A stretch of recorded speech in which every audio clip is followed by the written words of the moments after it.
Okay, so today I want to talk about my iBook. I bought this iBook actually in 2003, so it's 22 years old, and I actually used it last time, I guess, in 2006, but for whatever reason I kept it. So a few things to say. The battery is no longer working. It looks as if it is charging, but it's not. But the cool thing here is you could actually, or you still can buy a new battery for this one. And I bought one, I guess, like 10 or 15 years ago when I, for whatever reason, thought that I'm going to play around with it. I never did, so this battery died. I've never used it. Then there is another interesting, and you see here that old iBook had a, where is it?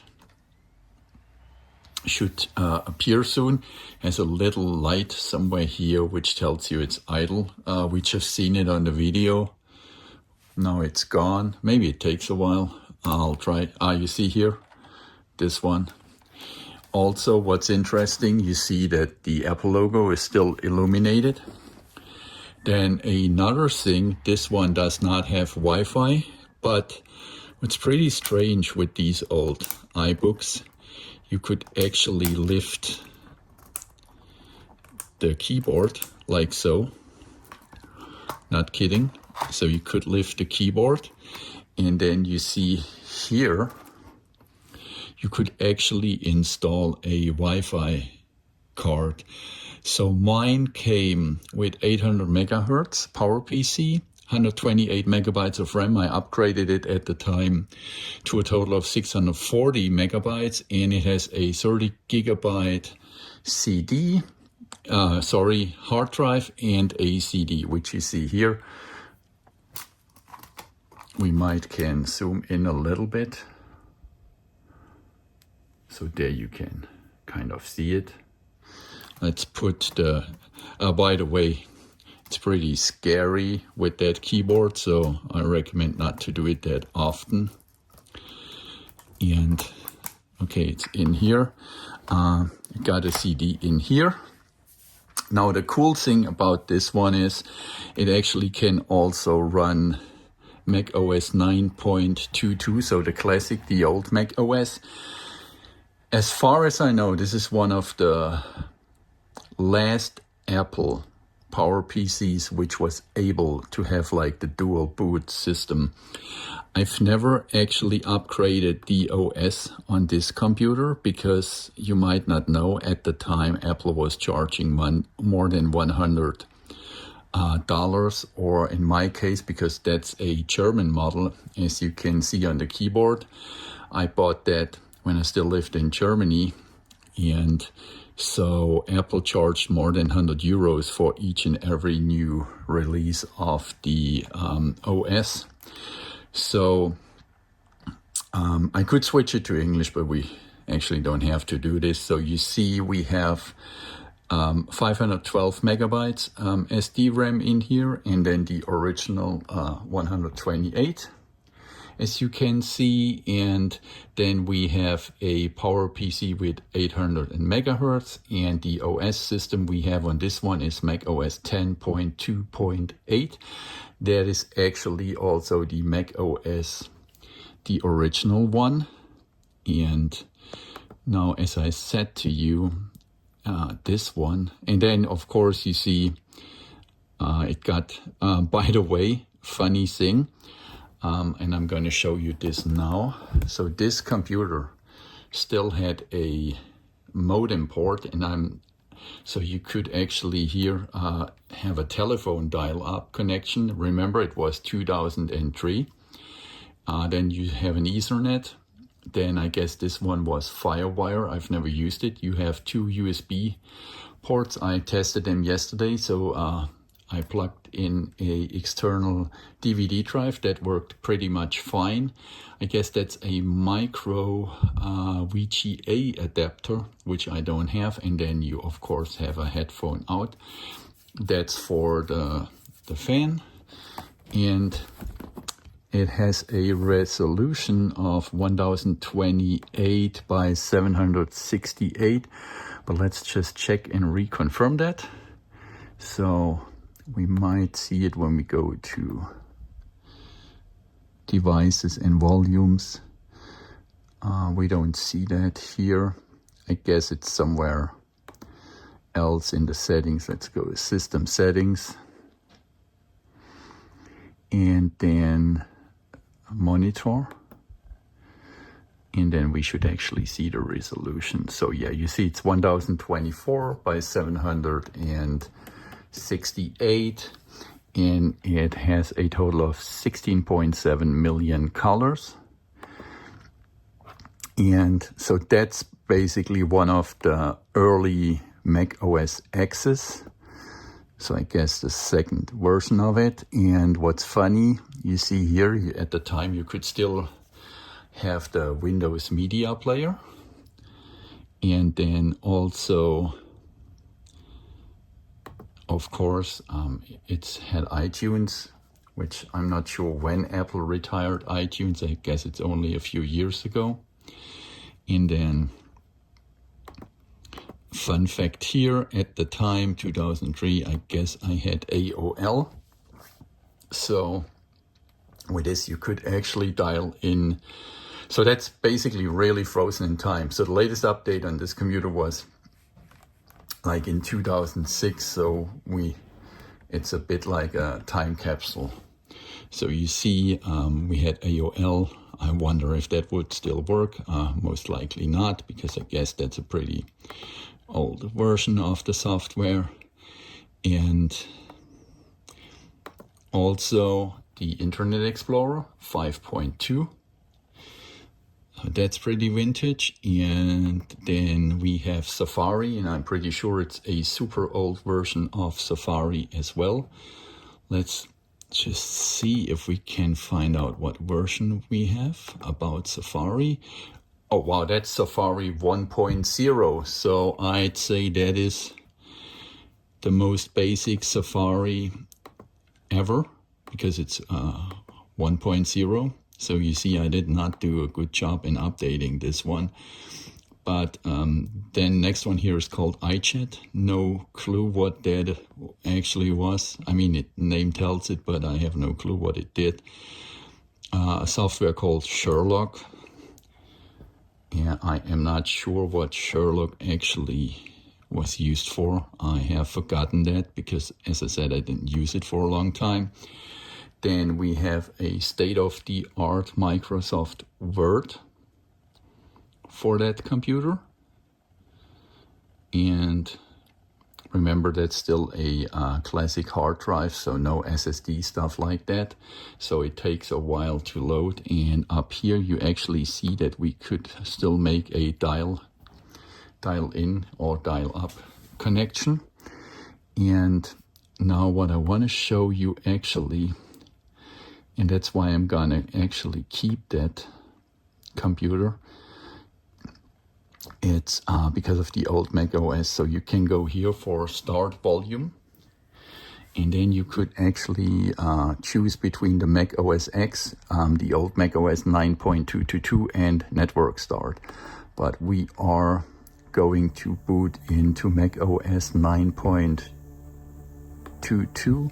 So it was asking me before I do a reboot or restart if I want to save the data. I said yes, and restart. Yeah, would be nice if it would do it. Maybe because we have Word running, it won't restart. Okay, now it's going to restart. What's pretty funny here, one would think, since we have like this translucent keyboard, that it would be illuminated, but it is not. Maybe because of the reason, because you can pop it open. We have two speakers here. They sound terrible by today's standard, to be honest. We do not have a webcam, but what we have, we already have a microphone. And now that's why I keep it. We can actually run in Mac OS 9.2. To be precise, it's 9.22. I guess that is the latest version they had of that old Mac OS. So the cool thing here is that, as I said, a PowerPC MacBook, but it also runs the classic Mac OS 9.2, and it also can run 68K software. So really like old Macintosh software before they were called Mac. They called them actually Macintosh, which I think makes more sense since it's named after the Macintosh Apple.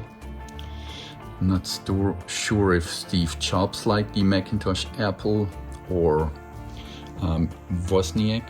I'm not sure, but I guess one of them liked the Apple, Macintosh Apples. I've never ate one, and as far as the story goes, they named it after that. What you also can see that the internal clock died already.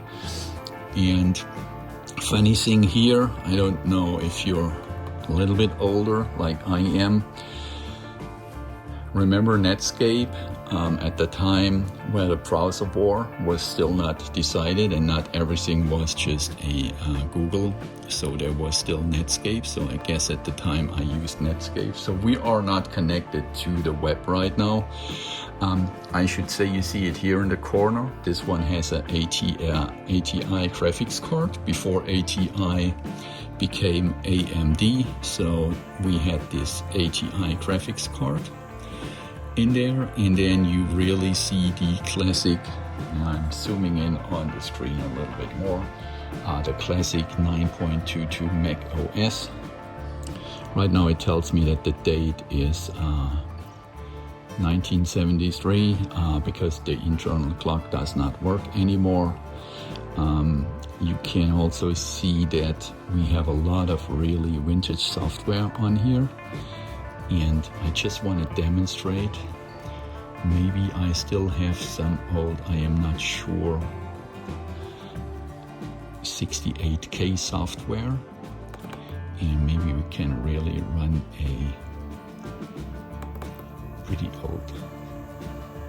So this one is called Dark Castle, and as far as I know, that's a 68K software. So you see the PowerPC could run these old 68K. So that's Mac SE games, so Macintosh SE. Let's just try if we can run any old 68K software. So it runs. The funny thing here, just look at the file size, 4 kilobyte, 20 kilobyte. The largest one is 88 kilobytes. So let's just, and you see also the software is from